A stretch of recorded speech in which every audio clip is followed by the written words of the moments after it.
ഉപരാഷ്ട്രപതി അഥവാ vice president. രാഷ്ട്രപതി കഴിഞ്ഞാൽ ഇന്ത്യയുടെ പരമോന്നത പദവിയാണ് ഉപരാഷ്ട്രപതിയുടേത്.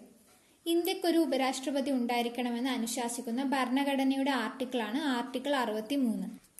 രാജ്യസഭയുടെ അധ്യക്ഷനും രാജ്യസഭയുടെ എക്സ് ഒഫീഷ്യോ ചെയർമാനും ഉപരാഷ്ട്രപതിയാണ്. രാജ്യസഭയുടെ അധ്യക്ഷൻ വൈസ് പ്രസിഡന്റ് ആണെന്ന് പ്രതിപാദിക്കുന്ന അനുച്ഛേദമാണ് അനുച്ഛേദം 64 അഥവാ ആർട്ടിക്കിൾ 64. പാർലമെന്റിൽ അംഗമല്ലാത്ത പാർലമെന്റിലെ ഒരു സഭയായ രാജ്യസഭയ്ക്ക് അധ്യക്ഷത വഹിക്കുന്നത് വൈസ് പ്രസിഡന്റാണ്. പാർലമെന്റിൽ അംഗമല്ലാത്തതിനാൽ ഉപരാഷ്ട്രപതിക്ക് സഭയിൽ വോട്ടവകാശം ഉണ്ടായിരിക്കില്ല. ഉപരാഷ്ട്രപതിയാവാൻ വേണ്ട കുറഞ്ഞ പ്രായം 35 വയസ്സ്.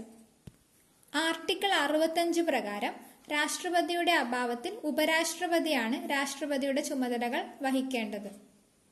ആർട്ടിക്കിൾ 66 ഉപരാഷ്ട്രപതിയുടെ ഇലക്ഷനെ കുറിച്ച് പ്രതിപാദിക്കുന്നു. മലയാളത്തിൽ ഭരണഘടന മനസ്സിലാക്കാൻ ആഗ്രഹിക്കുന്നവർ ചാനൽ സബ്സ്ക്രൈബ് ചെയ്യുക, ലൈക്ക് ചെയ്യുക. നിങ്ങളുടെ നിർദ്ദേശങ്ങൾ, അഭിപ്രായങ്ങളുമായി കമന്റ് ബോക്സിൽ രേഖപ്പെടുത്തുക.